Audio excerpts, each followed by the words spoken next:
every year. Tuwing magrarally ang KMU, tinataas nila ang sweldo. Sa halip na yung prices ng commodities ang kontrolin, pataas ang sweldo.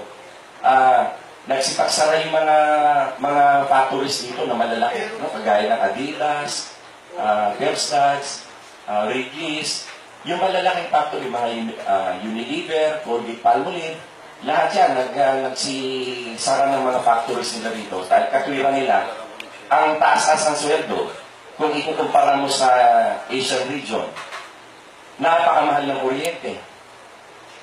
Kinikidlap ng mga NPA yung mga expats nila.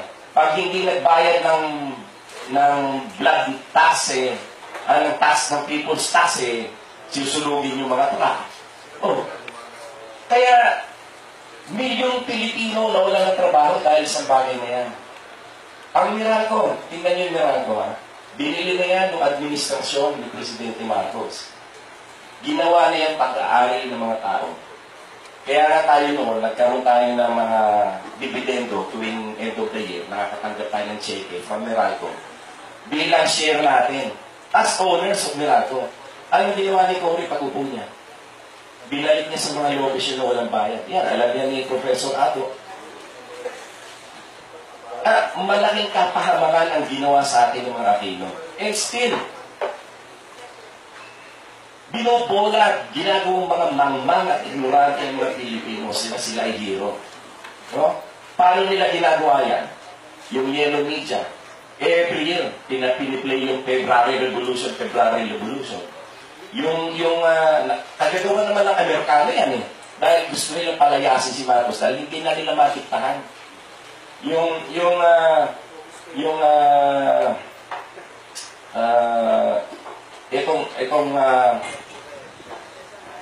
Manila International Airport. Isipin mong pangalanan ng Ninoy Aquino International Airport. Ano naman kinalaman ni Ninoy? Ang nangyari tuloy, ang image ngayon ng airport natin, lugar ng murder, lugar ng political upheaval, lugar ng simbolo ng political crisis.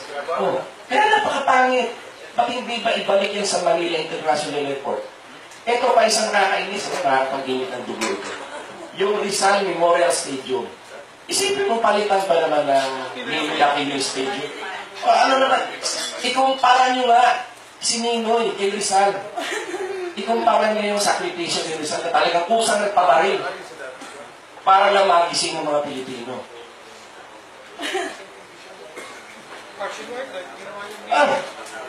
Isipin nyo na itong NLEX. Yan, North Luzon Expressway na yan.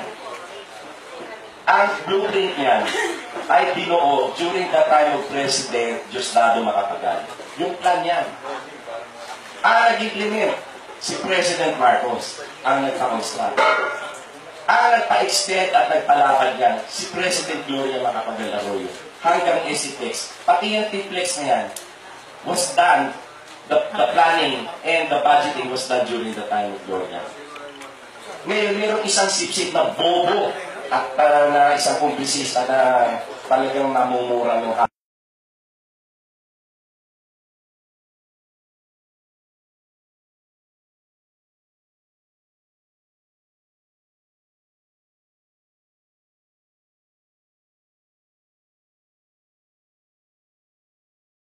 tingalain sila na mga hero.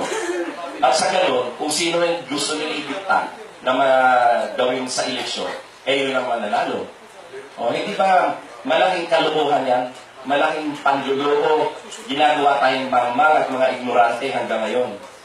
Dapat ma-realize ng mga Pilipino yan. Kaya kayo, yung mga nandito na kayo, nakakalamang kayo sa pag-iisip. Mataas ang antas ng inyong pag-iisip. Ipaliwanag nyo ito sa inyong pamilya. Paliwanag nyo ito sa mga kapitbahay, mga kaibigan, mga kaklase nyo. Ipaliwanag nyo ito para mamulat ang mga tao. Hindi habang panahon tanga tayo. Hindi habang panahon mangmang tayo. Hindi habang panahon ignorante tayo. Dahil kasi, mauulit at mauulit itong pangyayari na ganito, na puro katangahan, puro katarantaduhan, puro incompetence, no?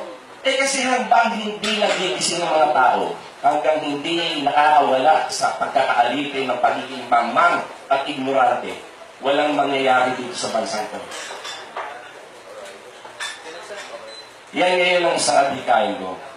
Gusto kong iwasto ang kasaysayan. Napakaraming kasalanan ni Cory. Bukod doon sa Patay Nuclear Plant. Napakarami. Doon sa Meralco. Sa Petron. Yung Petron, ginawa yan para ma-check yung, para hindi makapag-impose ng mahal na gasolina ang mga Caltex, Mobil, Shell. Kaya binuo ni Presidente Marcos yung Pilipinas Petro. Anong ginawa nito? Binenta. Napakaraming kasalanan ng mga Aquino. Kaya pwede ba? Huwag nyo nang gawin, huwag na nila ipilit na mga hero sila. Yan ang isang malaking kamalian. Yan hanggang hindi nagigising ang mga Pilipino sa bagay na yan. Hindi tayo ulan.